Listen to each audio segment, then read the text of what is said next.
Hello दोस्तों, नमस्कार। महाशिवरात्रि की रात आज सबको हार्दिक शुभकामनाएं और बड़ों को सम्मान, छोटों को प्यार के साथ, शिष्यों को आशीर्वाद के साथ आज की क्लास शुरू करते हैं। आज शिवरात्रि की रात है और इस रात को मैं वीडियो बना रहा हूं। आज जो है भारतीय संविधान से मूल अधिकार के चैप्टर को हम लोग पढ़ने जा रहे हैं। ठीक है, तो आइए शुरू करते हैं क्लास को। और सबसे पहले गणेश जी का नाम लेते हुए श्री गणेशाय नमः। आइए, ये टेस्ट सीरीज हम लोग का है, आप चाहें तो देख सकते हैं, ले सकते हैं। और आज हम लोग को भारतीय संविधान से जैसा कि आप जानते होंगे, हमने पहला चैप्टर प्रस्तावना का समाप्त कर दिया है। आज हम लोग की टॉपिक रहेगी मूल अधिकार, फंडामेंटल राइट। क्या होता है इसके विषय में हम लोग जाना चाहे। ठीक है, सबसे पहले आते हैं। अब देखिएगा, मूल अधिकार किसी भी देश में नागरिकों के सर्वांगीण विकास के लिए मूल अधिकार बनाया गया है। मूल अधिकार से ही उसका सभी तरह का विकास होता है। आइए इसको हम देखते हैं। जैसे मूल अधिकार को ही मौलिक अधिकार कहा जाता है, याद रखिएगा, मूल अधिकार को ही मौलिक अधिकार कहा जाता है। मौलिक अधिकार अमेरिका से लिया गया है, लेकिन इसकी ओरिजिन ब्रिटेन से हुई है। ठीक है, यहां आप समझेंगे कि मूल अधिकार कहां से लिया गया है, तो याद रखिएगा अमेरिका से लिया गया है या मौलिक अधिकार। इसी से मैच करता है एक और शब्द है मौलिक कर्तव्य। मौलिक कर्तव्य कहां से लिए गए हैं, तो याद रखिएगा मौलिक कर्तव्य रूस से लिए गए हैं। ठीक है, चलिए आते हैं हम लोग। नेक्स्ट हम लोग देखेंगे आते हैं हम लोग इस परिभाषा को देखते हुए कि किसी भी देश के नागरिकों के सभी तरह के विकास के लिए मौलिक अधिकार बनाया जाता है, जो उस देश के नागरिकों को नैतिक बल प्रदान करता है। किसी भी देश में यदि सरकार या अन्य मौलिक अधिकारों का अतिक्रमण करता है, तो प्रभावित नागरिक सुप्रीम कोर्ट या हाई कोर्ट की शरण ले सकता है। मौलिक अधिकार की संख्या वर्तमान में 6 है, पहले 7 थी। ठीक है, देखा जाए इसमें इंपॉर्टेंट 3 चीजें जो मैंने नोट में लिख दिया है। पहला है कि मौलिक अधिकार की संख्या पहले 7 था, वर्तमान में इसकी संख्या 6 हो गई है। याद रखिएगा ये करंट का। मौलिक अधिकार संपत्ति का अधिकार जो भाग 3 के अनुच्छेद 31 में था, ये भी याद करने की बात है, उसे भाग 12 के अनुच्छेद 300 क में 44वें संविधान संशोधन 1978 में प्रधानमंत्री मोरारजी देसाई के समय मौलिक अधिकार से कानून अधिकार बना दिया गया। ठीक है, अब यहां समझिएगा, जैसे 1947 से भारत के प्रधानमंत्री लगातार कांग्रेस पार्टी से होते आ रहे हैं, तो आपके एग्जाम में एक प्रश्न पूछता है भारत के प्रथम गैर कांग्रेसी प्रधानमंत्री, तो मोरारजी देसाई आप लगाइएगा। ठीक है, यानी इन्हीं के समय 1978 में 44वें संविधान संशोधन के अंतर्गत इसे मूल अधिकार से कानूनी अधिकार बना दिया गया। ठीक है, आते हैं हम लोग नेक्स्ट पेज पे। अब हम लोग यहाँ देखेंगे कि मौलिक अधिकार या मूल अधिकार संबंधित महत्वपूर्ण तथ्य क्या है। पहला देखिएगा, मौलिक अधिकार का वर्णन भाग 3 में है। मौलिक अधिकार का वर्णन अनुच्छेद 12 से 35 तक है। इसमें कुल 23 अनुच्छेद हैं। आप काउंट करेंगे तो 24 अनुच्छेद आएंगे। अभी हमने बताया कि एक अनुच्छेद को निकाल दिया गया, संपत्ति के अधिकार को। ठीक है, उसकी चर्चा अभी आगे करते हैं हम लोग, संपत्ति का अधिकार क्या है। तीसरा पॉइंट देखिएगा, मौलिक अधिकार का वर्णन का स्रोत यूएस से, अमेरिका से लिया गया है। मौलिक अधिकार सरकार के विरुद्ध नागरिकों को अधिकार देता है और मौलिक अधिकार वाद्य योग, परिवर्तनीय और बाध्यकारी होता है। नेक्स्ट देखेंगे, मूल अधिकार या मौलिक अधिकार की संख्या कितनी है, यहां आपको रटना पड़ेगा, कुछ चीजों को एकदम रटना पड़ेगा। जैसे देखिएगा, आपके एग्जाम में प्रश्न क्या आएगा कि निम्नलिखित में से कौन मौलिक अधिकार नहीं है।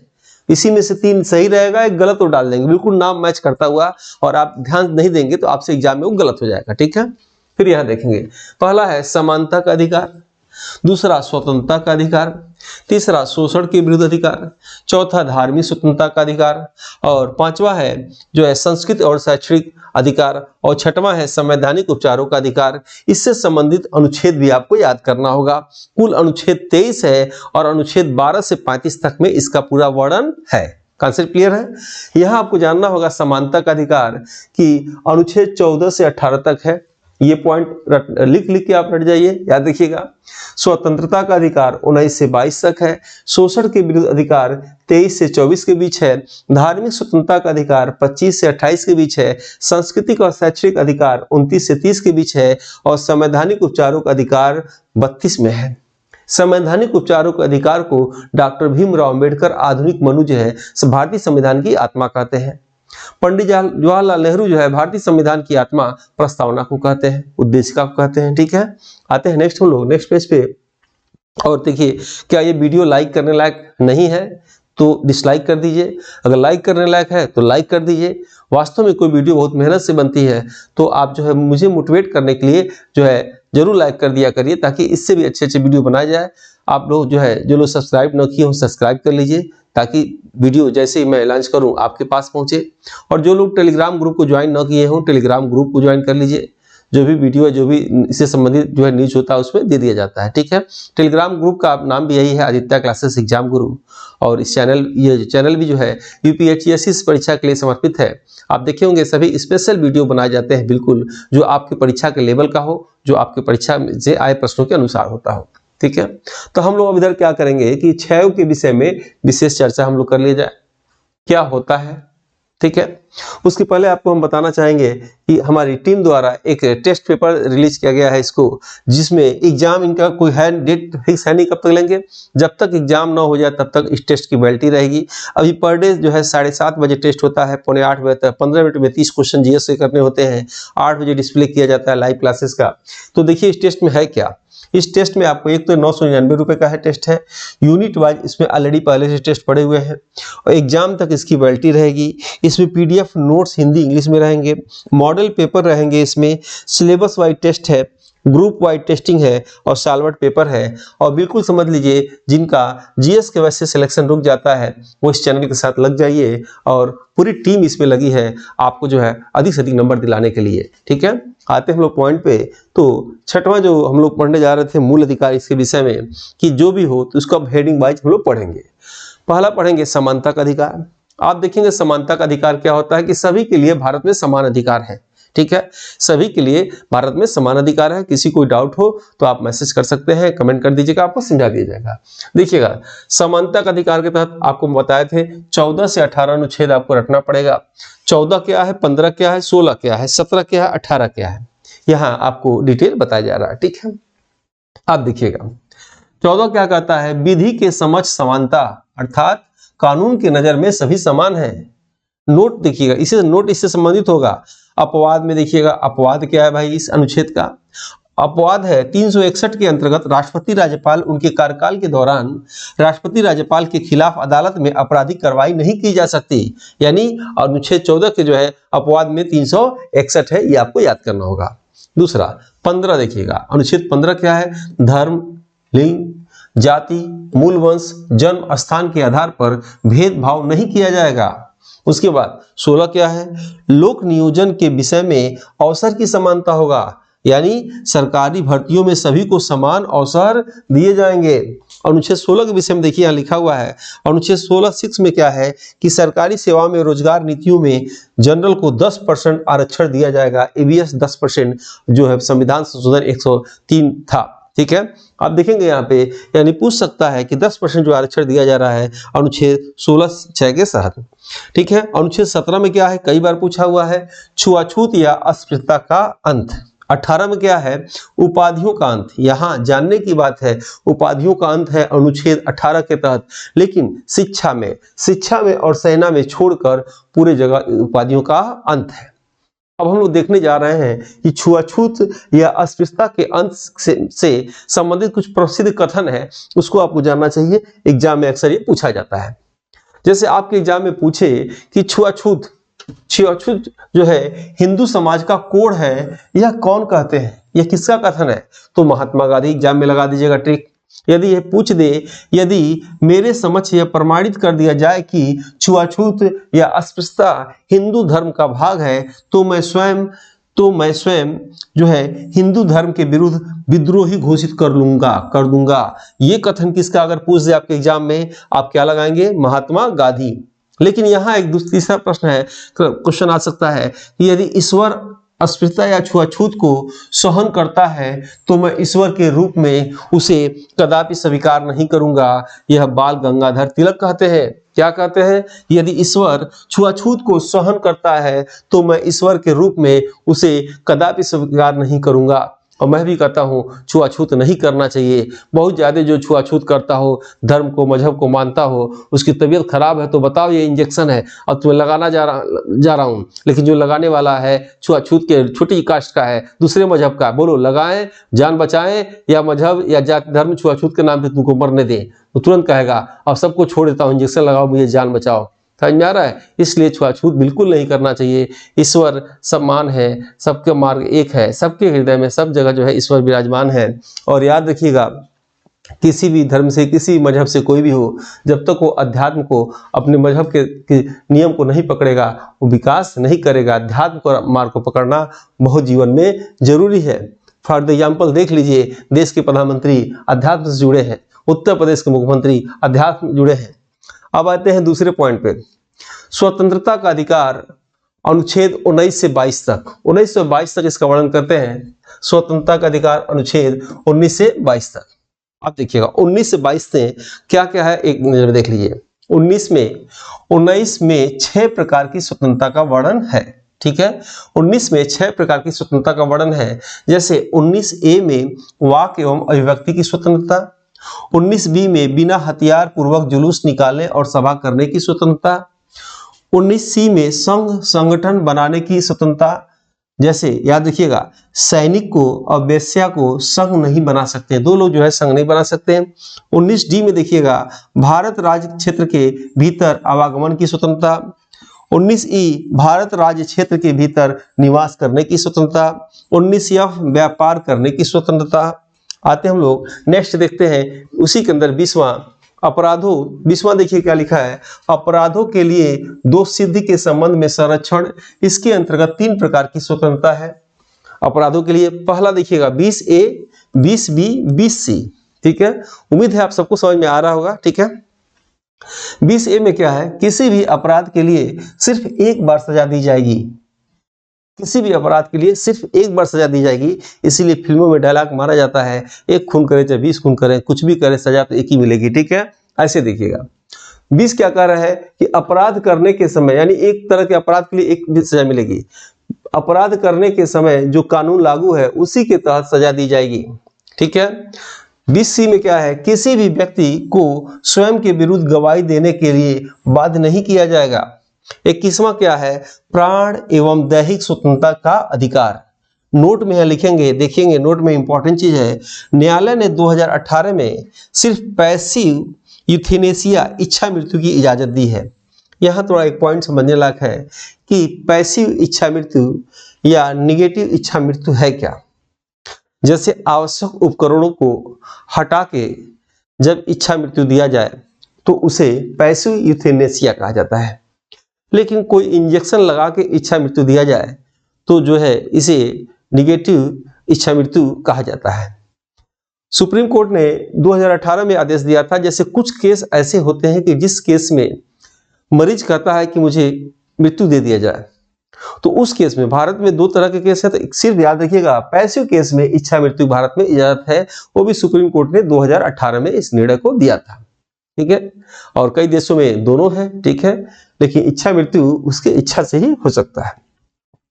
आज शिवरात्रि है, जैसे समझाया गया था, इस बार इंटरव्यू बार इस क्लास का, इस चैनल का थीम है। तो कई लोगों से कहा गया था 108 बार लिखना है, कई लोगों ने लिखा भेजा, तो उनकी भावना है। कुछ लोग नहीं लिखे होंगे, कुछ लोग मजाक समझे होंगे, कुछ लोग ऐसे सोचे होंगे क्या लिखने से क्या होगा। लेकिन याद रखिए, कभी कोई कुछ कहे तो जरूर करना चाहिए। बहुत लोगों ने भेजा था। ठीक है, आप देखिए 21A जो रेगुलर क्लास लेते हैं, मेरी बातों को समझ रहे होंगे। 21A बहुत ही इंपॉर्टेंट है, एग्जाम में आपके 2014 से लेके 21 तक कई बार 2 बार पूछ चुका है। इंपॉर्टेंट है, इसको नोट कर लीजिएगा। ठीक है, और 21 क्या कहता है, 6 से 14 वर्ष के बच्चों के लिए निःशुल्क एवं अनिवार्य शिक्षा का प्रावधान किया गया है। नोट देखिएगा, 6 से 14 वर्ष के बच्चों के लिए शिक्षा के अधिकार कानून, शिक्षा के अधिकार याद देखिएगा, कानूनी अधिकार, कानूनी अधिकार को अनुच्छेद 21 क में सम्मिलित कर मूल अधिकार बनाया गया। प्रधानमंत्री स्वर्गीय अटल बिहारी वाजपेयी के समय 2002 में 86वां संविधान संशोधन के द्वारा और इसे 1 अप्रैल 2009 से पूरे भारत में प्रभावी कर दिया गया। ये क्या कहते हैं कि अटल बिहारी वाजपेयी जब देश के प्रधानमंत्री 2002 में थे तो 86वां संविधान संशोधन द्वारा इसे कानूनी अधिकार से मूल अधिकार बना दिया गया। लेकिन जब भारत के प्रधानमंत्री मनमोहन सिंह थे वो 1 अप्रैल 2010 को शिक्षा का अधिकार लागू कर दिए। शिक्षा के अंतर्गत जो है, शिक्षा के अधिकार के अंतर्गत जो है कई चीजें हैं, आप जानते होंगे। शिक्षा का अधिकार 6 से 14 वर्ष के बच्चों के लिए है और जो है इसका बेस जो है बुनियादी शिक्षा से लिया गया था। बुनियादी शिक्षा 1937 में वर्धा जिला महात्मा गांधी ने शुरू किया था। उसमें 7 से 14 वर्ष के बच्चों के लिए लिया गया था। उसमें पढ़ाई के साथ कमाई था। इसमें क्या था कि दोपहर को बच्चों को मध्याह्न भोजन मिलेगा, बच्चों को फेल नहीं करना है, किसी कारण एडमिशन से बच्चों को शिक्षा का अधिकार के अंतर्गत रोकना नहीं है और शिक्षा के अंतर्गत जिस उम्र में कोई बालक आपके विद्यालय में आएगा उसी उम्र के अनुसार उसे क्लास में एडमिशन लेंगे, बाकी की कक्षाएं उसे अतिरिक्त समय देकर करेंगे। शिक्षकों की ड्यूटी 2-3 जगह छोड़ के और कहीं नहीं लगाई जाएगी। तमाम बातें उसमें दिया गया है। बस आपको 2 पॉइंट याद रखना है। शिक्षा का अधिकार कब लागू हुआ? 1 अप्रैल 2010। यूपीएससी एग्जाम के लिए जीएस के कोर्स में बहुत ज़्यादा डीपली आपको जाने की आवश्यकता नहीं है। इसके लिए साल भर आप देख लीजिए। जहाँ तक मेरा अनुभव रहा है, 10-11 वर्षों का अनुभव है, उस हिसाब से जो गहराई जानी चाहिए उस गहराई में मैं जा चुका हूँ। इससे अधिक गहराई जाएंगे तो कोई मतलब नहीं है। आईएएस पीसीएस सिविल की तैयारी करना तो बात अलग है, ठीक है। तो पहले एक जो आपके सिलेबस वाइज जो दिया है उसको ठीक से कंठस्थ कर लिए, समझ लीजिए, तब जाके उसकी गहराई में अन्य चीज़ों को पढ़िएगा। पढ़ने का तरीका यही भी होता है कि सबसे पहले सिलेबस वाइज पढ़ा जाए, ठीक है। और हमेशा याद रखिएगा, मैं बार बार कहता हूं कि जीएस असिस्टेंट प्रोफेसर की कुंजी है।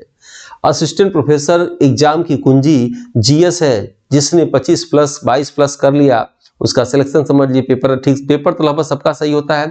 सब लोगों ने नेट या पीएचडी करके आए हैं और ठीक ठाक अध्ययन भी करते हैं। जीएस के वजह से रुकता है, इसलिए जीएस को जो है कंटिन्यूस 8 बजे लाइव क्लास चलती है। प्रैक्टिस बैच जो भी चलाता है आप उसमें आइए और हम लोगों ने जो टेस्ट सीरीज किए हैं उसको भी देखिए। और जैसा हो आते हैं 22 में देखते हैं। अनुच्छेद 22 में देखिएगा, यदि किसी व्यक्ति को गिरफ्तार किया जाता है तो उसे गिरफ्तारी के स्थान से लेकर मजिस्ट्रेट के न्यायालय तक के लिए आवश्यक समय छोड़कर 24 घंटे के अंदर निकटतम मजिस्ट्रेट के समक्ष उपस्थित करना होगा। यह अनुच्छेद 20 कहता है, ठीक है। नेक्स्ट पॉइंट पे हम लोग आते हैं। शोषण के विरुद्ध अधिकार, अनुच्छेद 23 से 24। शोषण के विरुद्ध अधिकार। जब भारत में ब्रिटिश शासन था तो वो क्या ददनी प्रथा लाते थे। आपको मालूम है ददनी प्रथा के तहत क्या करते थे कि एग्रीमेंट कर लेते थे बुनकरों से, ठीक है, और उनका शोषण करते थे और तमाम ऐसी चीजें। तो भारत में कानून बना शोषण के विरुद्ध अधिकार, ठीक है। और देखिएगा अनुच्छेद 23 के अंतर्गत, ठीक है, किसी भी व्यक्ति को बलपूर्वक कार्य नहीं कराया जाएगा। पहला पॉइंट क्या 23 में, किसी भी व्यक्ति को बलपूर्वक कार्य नहीं कराया जाएगा। नोट में याद रखिएगा, मैं लिख दिया हूं, भारत में बंधुआ मजदूर उन्मूलन अधिनियम 1976 में लागू हुआ। ये इंपॉर्टेंट है, एग्जाम में आता है कि भारत में बंधुआ मजदूर उन्मूलन अधिनियम 1976 में आया। तो कमेंट बॉक्स में लिख के लाइए, बताइए आप 1,80,000 दास भारत के किस शासक के पास थे और उस शासक ने जो है दासों के लिए एक विभाग खोला। उस विभाग का नाम क्या था? यानी भारत में सबसे अधिक दास किस शासक के काल में थे, ये आपको बताना है, ठीक है। और अगर आप इस आज की रात शिवरात्रि की रात ये वीडियो देख रहे हो तो मैं आपसे यही निवेदन करूंगा, इस वीडियो को देखने के बाद नोट्स बना लीजिए। आज इसी रात को बना लीजिए। बच्चों की पूजा उनका कर्म है, आपको कर्म करने का अधिकार है, फल पाने का अधिकार नहीं है। तो आप कर्म करिए, आज की रात बहुत शुभ होती है। इसलिए अगर आप वीडियो को देख रहे हो तो नोट्स भी बना लीजिए। बाकी आपका मन, मेरा जो है जो कर्तव्य है मैं कहता रहता हूँ। मैं जानता हूँ मेरी बातें जो कुछ लोग को अच्छी नहीं लगती होंगी, फिर भी धर्म से जुड़ा हूँ, धर्म की बात करता रहूँगा, ठीक है। आते हैं नेक्स्ट हम लोग। उसके बाद अनुच्छेद 24 में क्या है? 14 वर्ष के बच्चों को दुकान, फैक्ट्री, कारखाना, अन्य जोखिम भरे कार्यों में नहीं लगाया जाएगा। नोट, भारत में कारखाना अधिनियम रिपन ने लगाया। आपको याद होगा रिपन, गोपाल कृष्ण गोखले महात्मा गांधी के राजनीतिक गुरु थे। उन्होंने बताया कि भारत के जितने भी गवर्नर जनरल थे उसमें सबसे प्रसिद्ध लोकप्रिय रिपन थे। रिपन ने ही 1881 में सबसे पहले नियमित जनगणना कराया। लेकिन भारत में जनगणना 1872 में, याद रखिएगा, मेओ के समय हुआ था। रिपन ही वो व्यक्ति थे जिसके समय इल्बर्ट बिल विवाद आया, कारखाना अधिनियम आया, शेयर मार्केट आया, स्थानीय शासन के जनक थे। वो वर्नाकुलर प्रेस एक्ट को समाप्त किए। रिपन ऐसे व्यक्ति थे जिनके समय हंटर कमीशन आया, भारतीय शिक्षा अधिनियम 1882 में आया। ठीक है, तो यहाँ याद रखिएगा, यानी कारखाना अधिनियम भारत में सबसे पहले लाने वाले कौन थे? रिपन थे। ठीक है, नेक्स्ट आते हैं हम लोग क्वेश्चन 14 आते हैं धार्मिक स्वतंत्रता का अधिकार। चौथा देखिएगा, धार्मिक स्वतंत्रता का अधिकार अनुच्छेद 25 से 28 के बीच में है। ये क्या कहता है कि 25वां आर्टिकल 25 में क्या है कि धर्म के प्रचार प्रसार में स्वतंत्रता, धर्म के प्रचार प्रसार में स्वतंत्रता।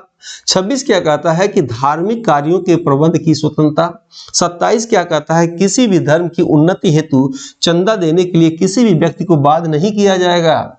28 क्या कहता है किसी भी शिक्षण संस्थान में धार्मिक शिक्षा नहीं दी जाएगी, धर्मनिरपेक्ष होना चाहिए कभी भी, और किसी को बाध्य नहीं करना चाहिए। ठीक है, नेक्स्ट देखेंगे 5वां शिक्षा तथा संस्कृति का अधिकार, अनुच्छेद 29 से 30। शिक्षा तथा संस्कृति का अधिकार में अनुच्छेद 29 और 30 को पढ़ना है। 29 क्या है?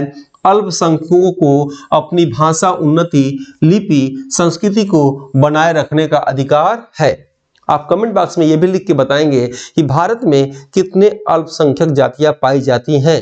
क्या आप कमेंट बॉक्स में अल्पसंख्यक की परिभाषा लिख के बता सकते हैं कितने तरह की? ठीक है आप, ठीक है। नेक्स्ट देखिएगा, अनुच्छेद 30 में अल्पसंख्यकों को अपनी पसंद की शिक्षण संस्थाओं की स्थापना और प्रशासन करने का अधिकार है। ठीक है। 6वां देखिएगा, संवैधानिक उपचारों का अधिकार। हमने बताया आपको कि संवैधानिक उपचारों का अधिकार को भीमराव अंबेडकर क्या कहते हैं? जो है भारतीय संविधान का जो है आत्मा कहते हैं। और याद रखिएगा 1935 का भारतीय शिक्षा अधिनियम, जिसके विषय में भीमराव अंबेडकर कहते हैं कि भारतीय संविधान का बहुत बड़ा रीढ़ी है 1935 का अधिनियम। उसी 1935 के अधिनियम को जो पंडित जवाहरलाल नेहरू कहते हैं कि यह उस गाड़ी के समान है जिसमें सब कुछ सही है और लेकिन उसमें इंजन ही नहीं है। ठीक है, आइए यहां देखते हैं हम लोग संवैधानिक उपचारों का अधिकार, अनुच्छेद 32। यदि विवाद को निम्न न्यायालय से उच्च न्यायालय ले जाना है तो अनुच्छेद 226 के द्वारा। फिर देखिएगा, यदि किसी विवाद को उच्च न्यायालय से उच्चतम न्यायालय ले जाना हो तो 32 के द्वारा। इसके अंतर्गत 5 प्रकार के रीट या लेख उल्लेखित हैं। रीट 5 प्रकार के कौन कौन है, एग्जाम में पूछा जाता है। नेक्स्ट पेज में बता रहे हैं, यहाँ नोट से संबंधित देखिएगा जो हमने रिपीट किया। पहला कि अनुच्छेद 32 को डॉक्टर भीमराव अंबेडकर ने संविधान का आत्मा कहा। दूसरा देखिएगा, प्रस्तावना को पंडित जवाहरलाल नेहरू ने संविधान का आत्मा कहा। जेनिंग्स, नाम याद रखिएगा एग्जाम में पूछता है। जेनिंग्स के अनुसार भारतीय संविधान वकीलों का स्वर्ग है। किसने कहा? तो जेनिंग्स ने कहा। आते हैं क्वेश्चन नंबर 7 पे। संवैधानिक उपचारों का अधिकार, अनुच्छेद 32 के अंतर्गत निम्नलिखित 5 प्रकार के रीट या लेख आते हैं। ठीक है, इसका पीडीएफ जो है ऐप में चला जाएगा, आप नोट कर लीजिएगा, जिस यूनिट का है उसी यूनिट में जाएगा।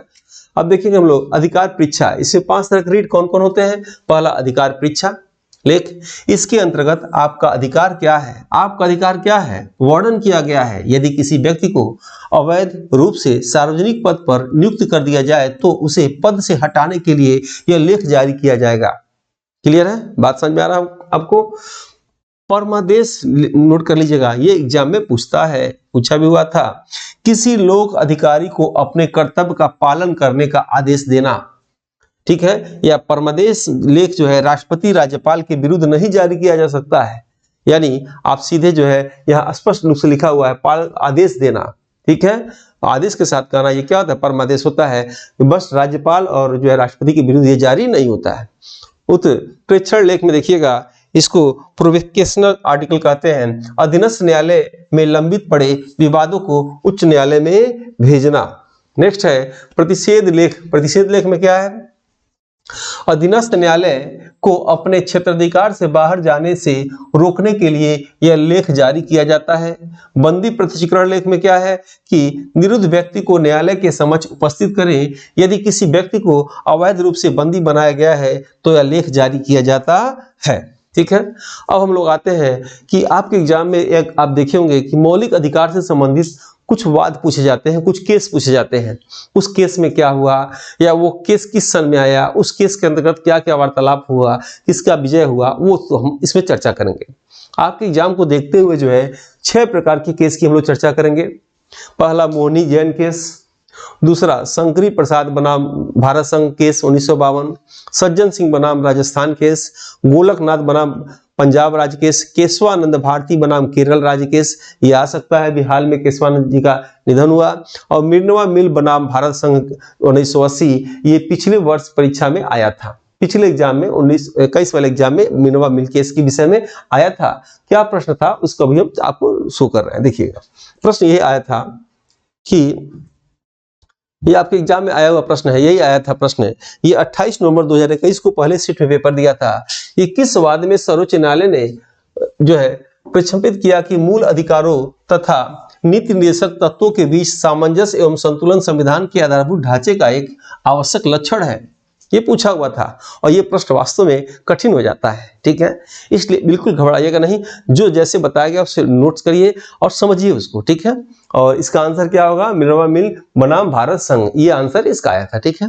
तो इसी क्रम में उसको हम लोग केस को पढ़ा जाए, क्योंकि इससे एक प्रश्न आपके एग्जाम में आ जाएंगे और इसी के अंदर आएंगे, बहुत घबराने की बात नहीं है, बहुत पेपर कठिन नहीं होगा, 1 यूनिट से 5 क्वेश्चन देंगे। और अब तो सुनने में आ रहा है जब नया आयोग बैठेगा तो नई पेपर बनेगा, उसी हिसाब से करंट अफेयर कई चीज पढ़ना होगा, ठीक है। तो आइए देखते हैं। तो सबसे पहले हम लोग देखेंगे मोहिनी जैन केस, क्लियर है। तो नेक्स्ट पेज पे आते हैं हम लोग, मोहिनी जैन केस कब आया। मोहिनी जैन केस 1992 में आया। आपके एग्जाम में पूछा जा सकता है कि इस केस का संबंध किससे है, तो शिक्षा के अधिकार से। याद रखिएगा, शिक्षा का अधिकार होना चाहिए, यह जो है मोहिनी जैन केस 1992 में इस बात को बोला गया था, क्लियर है। दूसरा देखिएगा, शंकरी प्रसाद बनाम भारत संघ 1952। इस केस के अंतर्गत सुप्रीम कोर्ट में शंकरी प्रसाद की हार होती है और सरकार की जीत होती है। सरकार की ओर से अनुच्छेद 368 संविधान संशोधन की बात करता है। संविधान में 22 भाग है, तो 22 भागों में संशोधन किया जा सकता है। भाग 3 संविधान का भाग 22 के अंतर्गत आता है, अतः इसमें भी संशोधन संभव है। इस आधार पर सरकार की जीत हुई, ठीक है। यानी वो कहते हैं कि जो है मूल अधिकारों में संशोधन नहीं हो सकता, उन्होंने कहा कि मूल अधिकारों में संशोधन हो सकता है, ठीक है। नेक्स्ट आते हैं हम लोग, सज्जन सिंह बनाम राजस्थान। याद रखिएगा, ये इंपॉर्टेंट उतना पूछता नहीं है। उपरोक्त आधार पर सरकार की विजय और सज्जन बिना की हार होती है, छोड़ दीजिए इसको। ये पूछता है गोलकनाथ बनाम पंजाब 1967। इसमें कुल जजों की संख्या 11 थी, याद रखिएगा, पूछता है 11 जज और अभी देखेंगे 13 जज। क्या निष्कर्ष निकलता है, आपके एग्जाम में इसी से काम चल जाएगा। बहुत ज्यादा आप जो है जीएस में पीएचडी तो करना नहीं है, पीएचडी करके आ गए हैं, आराम से उतना पढ़ा जाए, ठीक है। इसमें क्या कहता है देखिएगा, अनुच्छेद 13(3) के अनुसार विधि का अर्थ संविधान संशोधन ही भी माना जाएगा और संसद संविधान संशोधन के द्वारा मौलिक अधिकारों में परिवर्तन कर सकती है।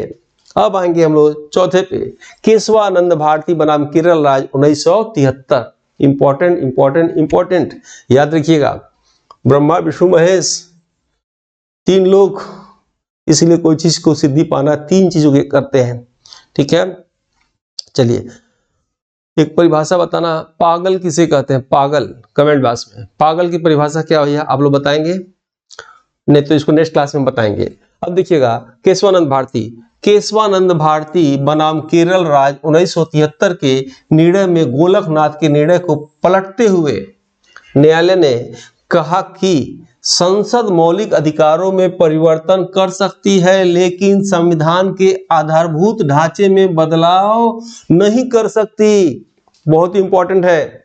यह हमने नोट लिखा कि अभी तक के न्याय के इतिहास में, याद रखिएगा, सबसे बड़ी खंडपीठ केशवानंद भारती की थी, ये केरल के थे, और केरल राज्य जिसमें मुख्य न्यायाधीश जो है SM सिकरी थे, इनका नाम याद रखिएगा, जिसमें मुख्य न्यायाधीश SM सिकरी थे और न्यायाधीशों की संख्या इसमें कितनी थी, 13 थी।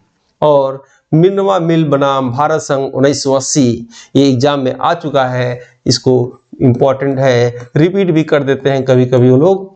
अब देखना, मिनवा मिल बनाम भारत संघ 1980, मिनवा मिल बनाम भारत संघ 1980 के अनुसार सर्वोच्च न्यायालय के अनुसार मूल अधिकारों तथा नीति निर्देशक तत्वों के बीच सामंजस्य एवं संतुलन संविधान के आधारभूत ढांचे का एक आवश्यक लक्षण है।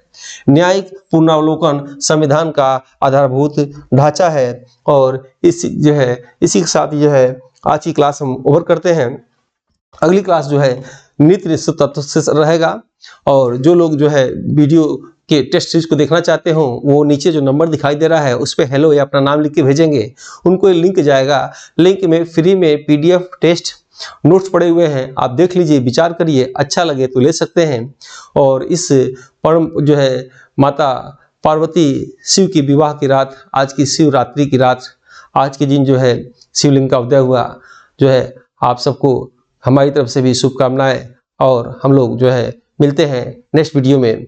जो है याद रखिएगा, सबसे बड़ा धर्म इंसानियत का, सबसे बड़ी जाति मानवता की। और इसी के साथ जय हिंद, जय भारत।